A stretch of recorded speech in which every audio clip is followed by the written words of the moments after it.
المؤمنات ثم لم يتوبوا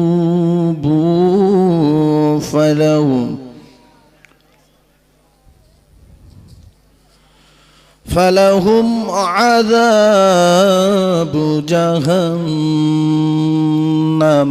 ولهم عذاب الحريق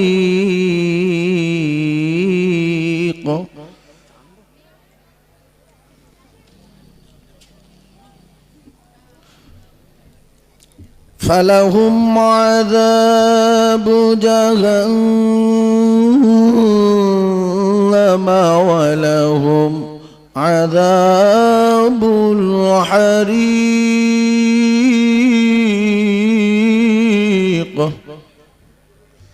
صدق الله العظيم درود شريف পড়েন আল্লাহুম্মা সাল্লি আলা। তবে রাস্তায় কিছু ভালো মানুষের ছেলে, যুবক ছেলে, এরা ঘুরছে এই প্রচন্ড কুয়াশাতে, ঠান্ডার ওয়েদারে। ওদের জন্য দোয়া করি, আল্লাহ যেন ওদের এই ফেরেশতাদের সঙ্গে বসবার মতো তৌফিক দেন, বলেন আমিন। আমার যুবক ভাইয়েরা, আল্লাহর রাস্তে বলছি, মাহফিলে আসেন, বসেন, একটু খেয়াল করেন মাইকে কি বলছি, একটু খেয়াল করেন। এখানে আসেন, আযাব থেকে বেঁচে যাবেন, গজব থেকে বেঁচে যাবেন, আল্লাহ খুশি হয়ে যাবে, আল্লাহ রসুল খুশি হয়ে যাবে। আল্লাহ পাকের ওয়াদা বিনিময়, ফাদখুলি ফি ইবাদি, এখানে বসলে ইবাদত হবে। আল্লাহ পাকের ওয়াদা ওয়াদখুলি জান্নাতি, বিনিময় আল্লাহ তাআলা জান্নাত দেবেন, বলুন সুবহানাল্লাহ। আমরা জান্নাত চাই না জাহান্নাম চাই? জান্নাত চাই। তবে এই যদি দুই একজন মেয়ে ছেলে যদি রাস্তায় ঘুরে গন্ডগোল, এরাই এই বেটা ছেলেদের রাস্তা দেয় না। কিছু ভালো মানুষের মেয়ে আছে, তারা তাদের জায়গায় গিয়ে বসেছে। কিছু বিয়াড়া বংশের মেয়ে আছে, রাত 10টার পরেও রাস্তায় পাক খায়। হ্যাঁ, এর কি একটু শরম নেই? এর কি একটু লজ্জা নাই কি? সাউন্ড হয় না। তো যাই হোক, আমার যুবক ভাইদের বলবো, জলসা এসে বসো, বাপ বলিস বসো, অবস্থা খুব খারাপ। তবলিগ জামাত, আজানগাছি, হাতিহারা, ফুরফুরা, বেরিলি, শিয়া, কাদিয়ানি, ফুরফুরা, এরা সব মুসলমান তো না অন্য কোনো জাত? আমরা যে গন্ডগোল বাধাই, আমরা তবলিগ, আমরা ফুরফুরা না, আমরা হেজবুল্লাহ, আমরা বেরিলি, আমরা ফকির। কাল এক জায়গায় ওয়াজ করতে গেছি, বলছে কইছি তোরা নামাজ পড়ি না? বলছে দিল পড়ে, দিল পড়ে। বলছে কি একটা কথা হলো? নামাজ নাকি দিল পড়ে? উজু নেই, কিচ্ছু নেই, পেশাব করার পানি নেই। জিজ্ঞাসা করছি নামাজ পড়েছি? হ্যাঁ পড়ে লিস। কখন পড়লি? এই মোটর সাইকেল চালাতে পড়ে লিসি। কি করে পড়লি? দিলে দিলে নামাজ, দিলে দিলে নামাজ।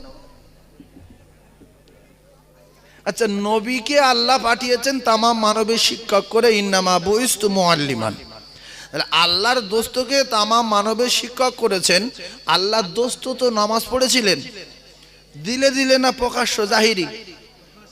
প্রকাশ্যে নামাজ পড়েছে, রুকু সেজদা করেছে, দাঁড়িয়ে দাঁড়িয়ে পা ভুলে গেছে, ফেটে গেছে। আরে এই মানুষের বাচ্চা বলছে দিল নামাজ। এটা কোন নামাজের ছিরি হলে? একটা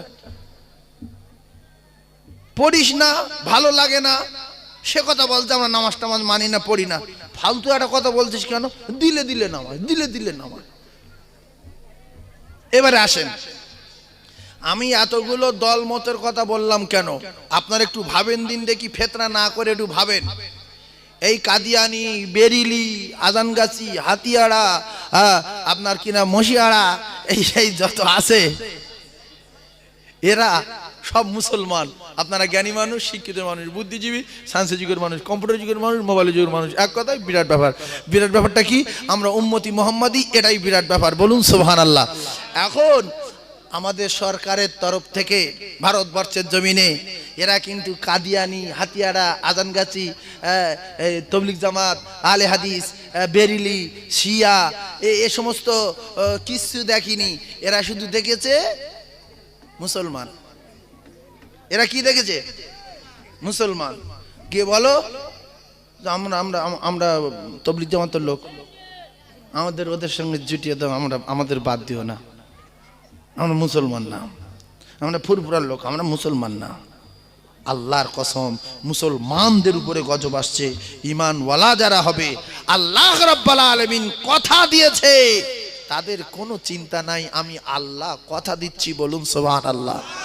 তাহলে আজকের দেখেন কোন দল বাদ দিয়েছে, সব জাত এক হচ্ছে। কাদিয়ানির লোক দেখো সেই জামাতে আছে, সেই পার্টির মিছিলে আছে, আলে হাদিস আছে, তবলিগ জামাত আছে, ফুরফুরা আছে। এরা সবাই বুঝতে পেরেছে যে আমরা মুসলমান, আমরা এক সাইড হয়ে যাব, আমাদের বাদ, তাই আমাদের এক হতে হবে। এটা তো কালকেরকার কথা। আর আল্লাহ রাব্বুল আলামিন কোরআন পাকে আমাদের এক হতে বলেছে না বলেন? জোরে বলেন। তাহলে আমরা যখন কোরআনের বিরোধিতা করব, কোরআনকে অস্বীকার করব, মানে আল্লাহকে অস্বীকার করব, আর তখন আল্লাহর তরফ থেকে গজব আসবে না আসবে না? জোরে বলে আসবে তো। এই গজব আসছে কেন, আমি একের পর এক হাদিস করে নলুকুরে আমি আপনাদের সম্মুখে আলোচনা রাখবো। গজব আসছে কেন, কি করলে বন্ধ হবে, সেটাই আমি আপনাদের সম্মুখে বলবো। আপনারা জ্ঞানী মানুষ, উঁচু আজ একটা তকবীর দেন, না এই তাকবীর।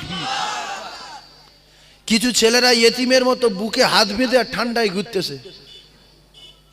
ইয়েতিম দুটো একটা মেয়ে ছেলে আসছে, উই দেখছে, উই দেখে হাফ জীবন ঠান্ডা হয়ে যাচ্ছে, যে আল্লাহ এটা দেখতে পেয়েছি গো, একটু লজ্জা লাগে না? বাড়ি চলে যা, ঠান্ডায় কষ্ট পাচ্ছি কেন, সর্দি হবে তো বাপের পয়সা খরচ হবে, সকালে ডাক্তার বাড়ি যেতে হবে, বেরিয়ে পর, বাড়িকে খেয়ে শুকিয়ে যা, আর নয় মাহফিলে আয়। কথা ঠিক না ভুল গো? কি জন্য রাস্তায় টই করছে? ভ্যানের উপর চুপ করে বসে আছে, ওই রাস্তা মেয়েরা আসছে দেখছে, কুকুরে যাচ্ছে তো বসে আছে। ছি ছি ছি ছি ছি। আমার ভাইদের বলছি, আপনার বাড়ি যান, কষ্ট করে বিতা বসে থাকবেন না, রাস্তাঘাটে ভিড় করবেন না। দোকানে অনেক ছেলে আছে, আমি ওই যুবকদের বলবো, মুরব্বিয়ানদের বলবো, আল্লাহর রাস্তায় আসেন, ফেরেশতাদের সঙ্গে বসেন, আর কি করে বাঁচবো সেই আলোচনা হবে, একটু শ্রবণ করেন, একটু শোনেন। ভাই, কারুর দোষ না, নরেন্দ্র মোদীর দোষ না, আর কে আছে, দিলীপ ঘোষের দোষ না, আর কে আছে, অমিত শাহ, এদের দোষ না, দোষ আমাদের।